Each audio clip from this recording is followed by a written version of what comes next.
All right, shake it out, loosen up a little bit. This is the Gun Talk After Show. Sometimes it's funny, sometimes it's serious, but it's always worth it to hang around for the after show. A lot of times we cover topics we either couldn't get to or didn't want to put on the radio. If you're on hold, stay right there, because we're calling Tom back to the microphone for a little more fun. Show producer Jim Kinsey will be here along with Michael and Michelle. Now, the Gun Talk After Show. All right, we are now in the after show. That's the part where we kind of, well, you know how much you like leftovers after a great meal? Well, this is kind of the leftovers, guys. You never thought you'd be described as leftovers, did you? Not at all. We got Michelle and Jim with me. We're having some fun, and we've got some callers who are going to be joining us. Ernie, Alan, Gary, don't go anywhere. We're going to get to all of you there. We're having some fun.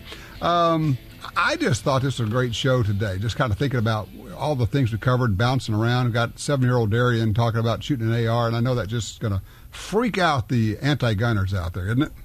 Absolutely. You know, I'm fine with that. Yeah.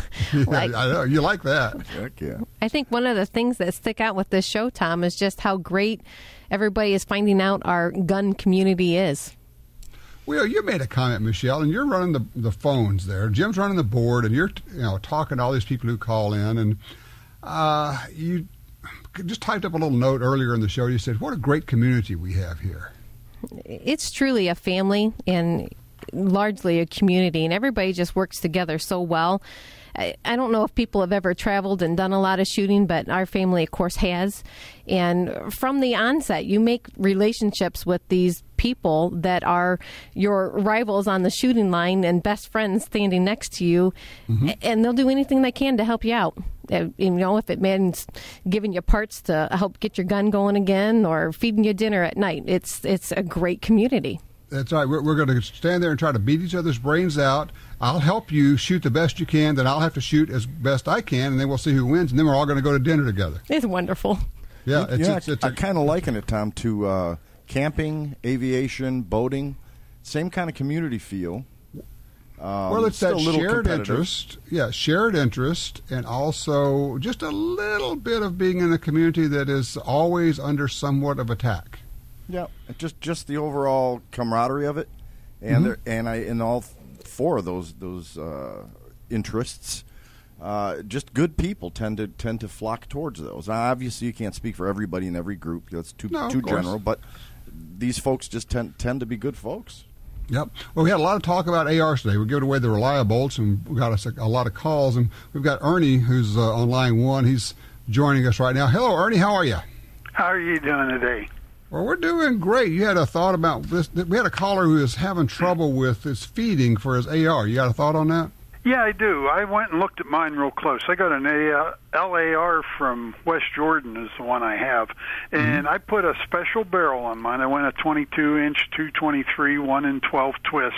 High Plains Reboring and Re-Rifling in Turtle Lake makes them. Actually, they make only specialty barrels pretty much for ARs, but they feed a double stack. There's two feed ramps in there. The left one looks like, or the right one looks like a normal feed ramp.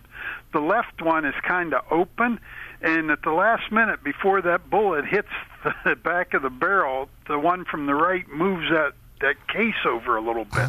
I was wondering if he knows which side that he's jamming him from, because it could be as simple as that feed ramp. I've put a lot of rounds through mine, and I shoot 50, 55s. I've even put some 40 grains, and I've never had one miss feed.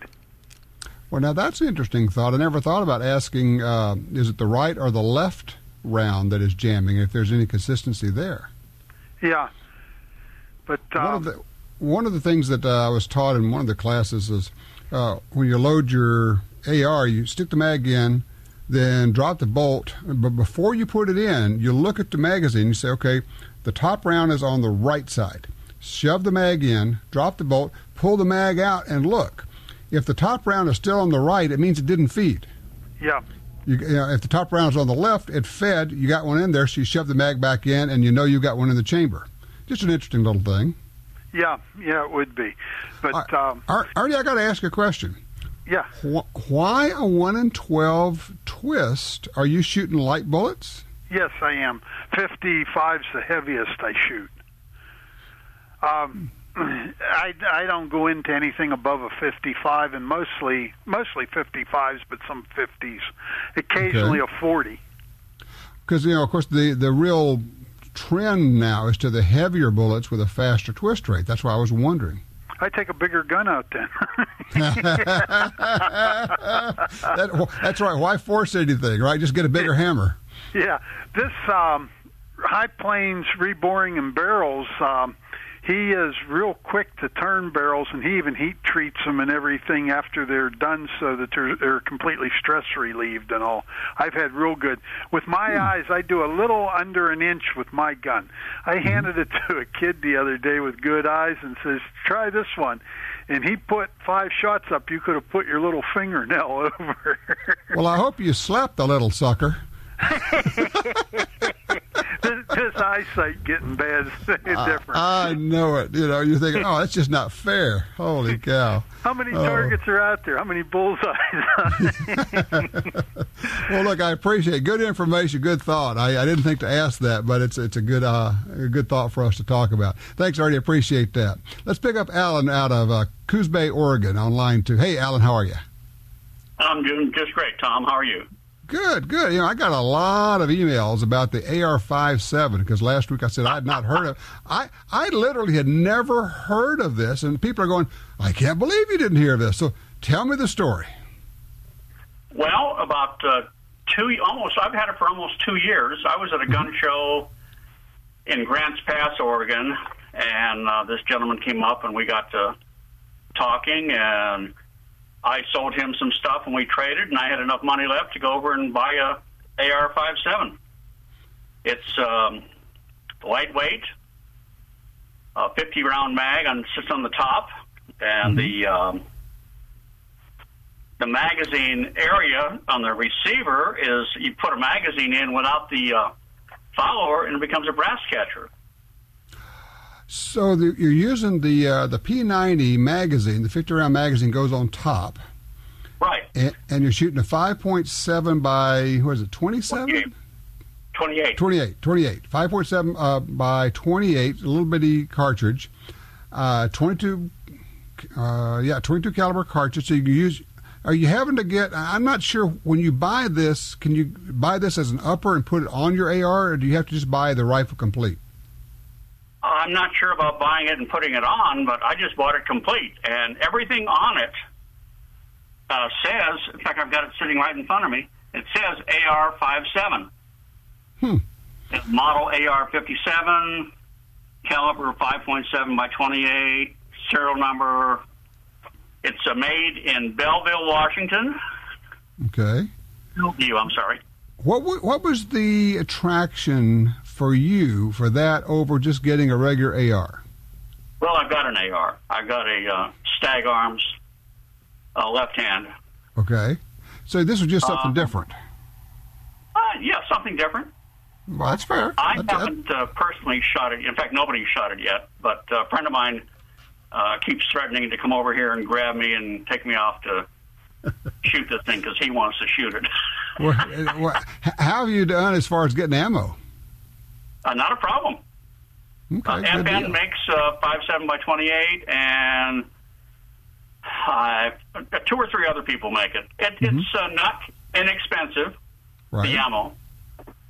But okay. Well, like I said, I don't know why I had never run into this before. As soon as I said that, people started sending me the links to all this and sending me pictures of their rifles. I'm going, well, that's pretty cool. Yeah, in fact, I was going to offer to make a copy of the owner's manual and send it to you. Well, I noticed that nobody offered to send me a rifle. You're not making that offer, are you, Alan? Or to take you to the range so you can try it out yourself. Yeah, I mean, people are sending me pictures, but what good is that? What can I do with a picture? Come on. We'll help you break it in. Have a heart. Jeez. We'll buy our own ammo. That's right. No, I'm not. Shut your mouth. We are not buying ammo. Yeah, we're about somewhere between $27 and $30 for a 50-round box. Okay, all right. Hey, Alan, listen, appreciate us have some fun with it, too. It sounds like a fun rifle. Thank you, sir. Hey, guys, let's take a quick break here. We'll come back. We'll get Gary on here, all right? All right, we'll be right back.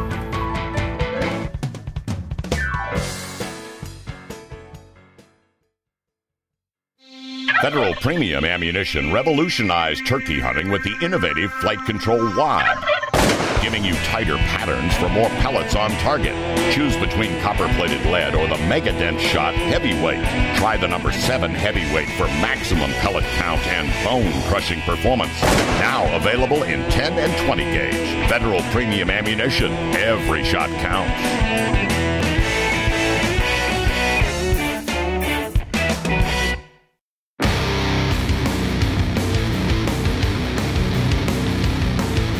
All right, we are in fact back here. Let's, you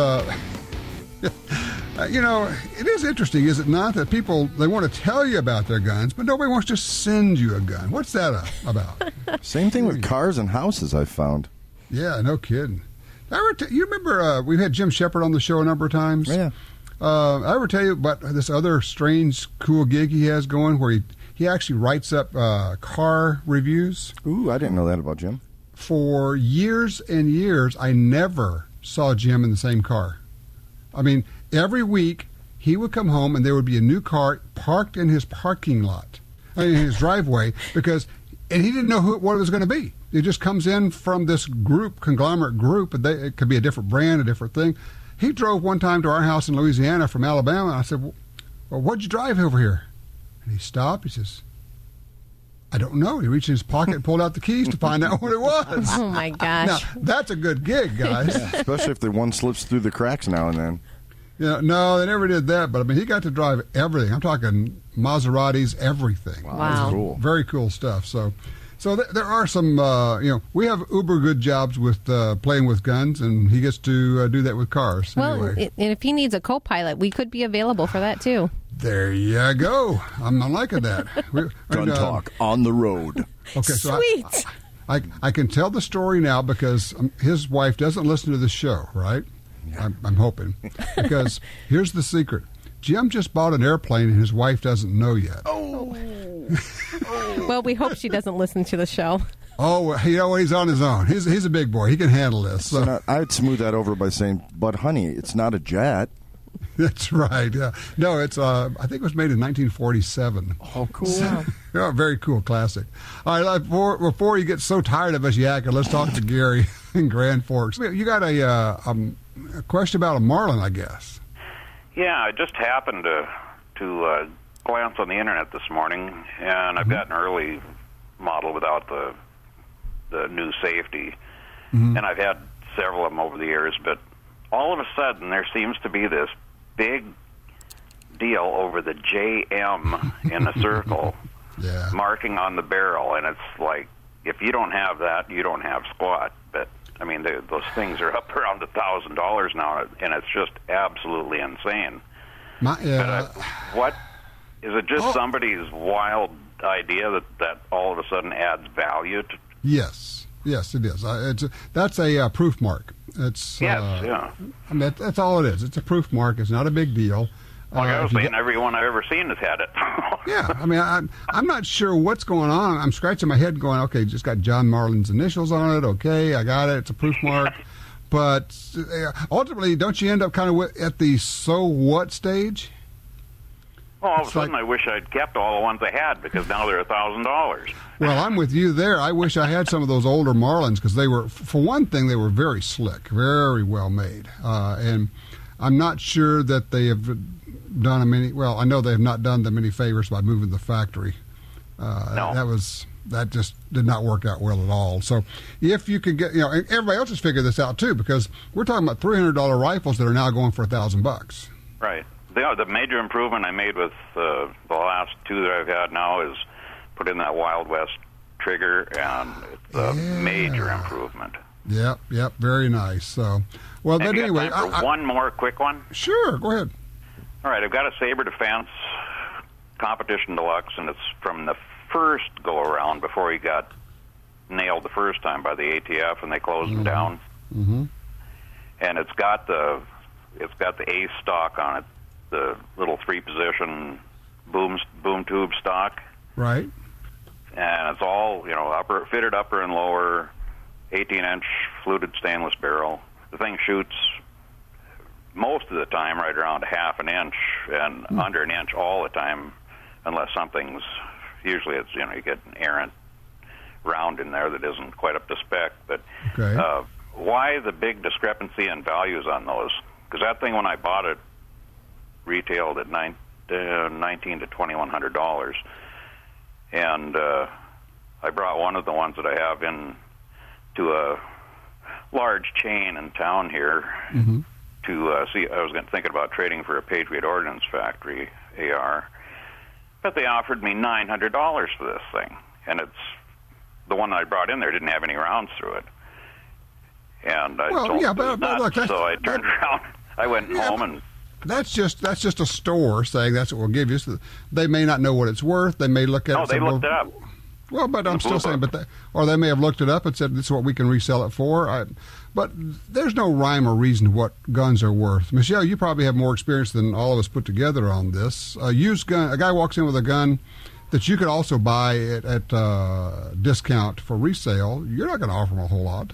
Well, no. I mean, the unfortunate part with going to a store is the fact that they do have to resale it, and depending on who walks in could determine how long it's going to sit on their shelf. So, unfortunately, they have to make some of a profit and take the gamble as to how quickly it will sell, and so it's never the amount that you could get if you could sell it on your own.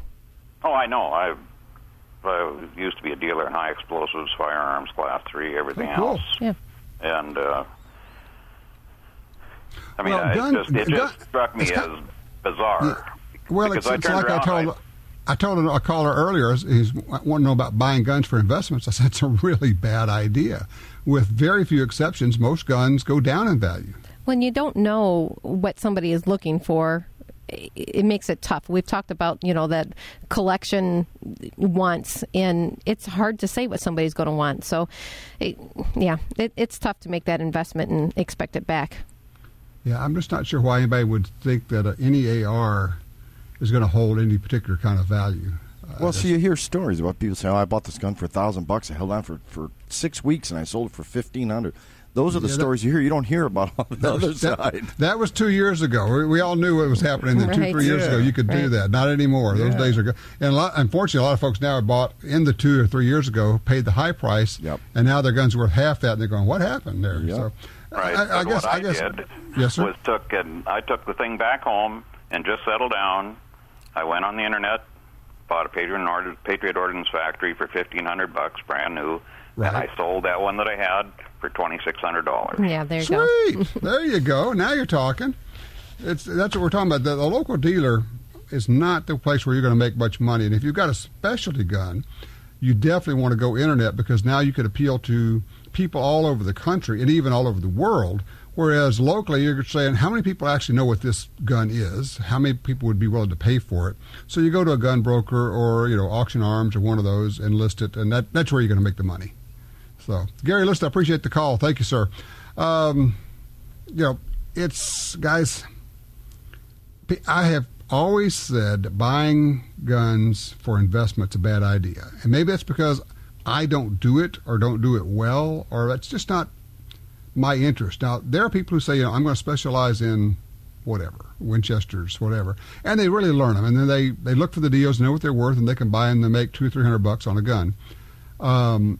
As a hobby, that's a great thing, and you're having fun, making a little bit of money, but I don't know, as an investment, is that how you go to fund college? I don't think so. And the other thing is people begrudge that retail places will offer you, dirt money for your gun, and all they're going to do is mark it up. That's what they're supposed to do. You want them to make money. People have such a hard time with somebody else making, a nickel or dime higher.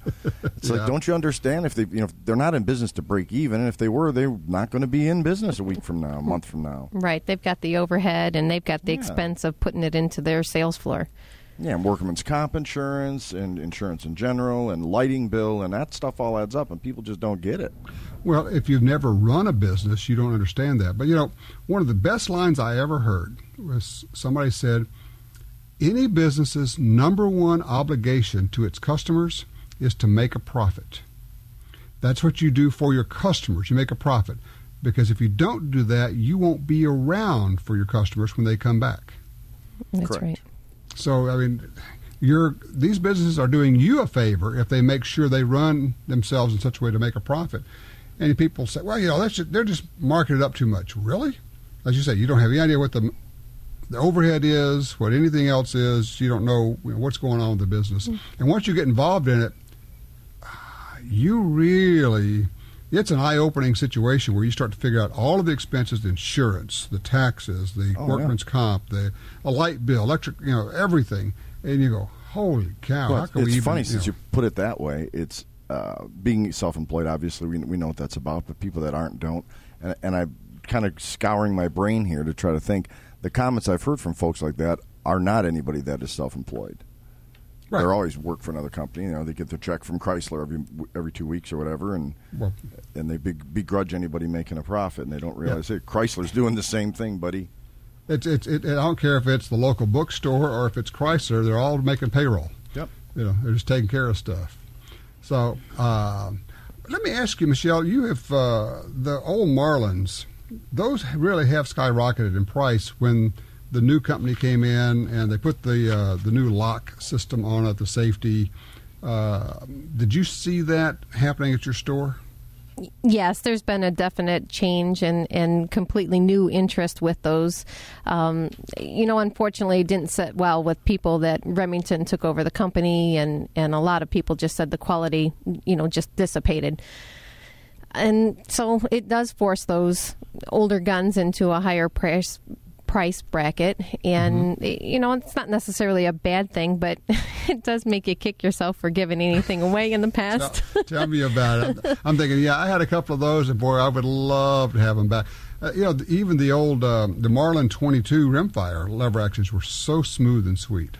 Right, and it's true what they say. They don't make anything like they used to, and that's just one of those that we've seen that, come true on. And it's unfortunate there's a lot of call out there for the lever actions and the pistol cartridges, and they're tough to come by. So you will pay the price if that's what you want. If that's what you want, you're going to have to pay for it if you want it. All right, well, guys, let's put a bow on this thing and call it good. How about that? All righty. All right. All right, well, you guys, let's have yourself a great week and load some ammo, and if you would, please send me some of it, okay? You can count on that. Yeah, right. It's in the mail, I know, right? Just like the check. A check. All right, take care, guys. Be good. Bye. All right, everybody have a good week. You've been listening to the Gun Talk After Show. It comes up after the regular radio broadcast right here. You can download it on your pod, or you can listen to it right on your computer. This is where Tom, Jim, Michelle, and Michael hang around and have a little more fun doing what they do best, talking about guns. Check us out online at guntalk.com, and we'll see you back here next week.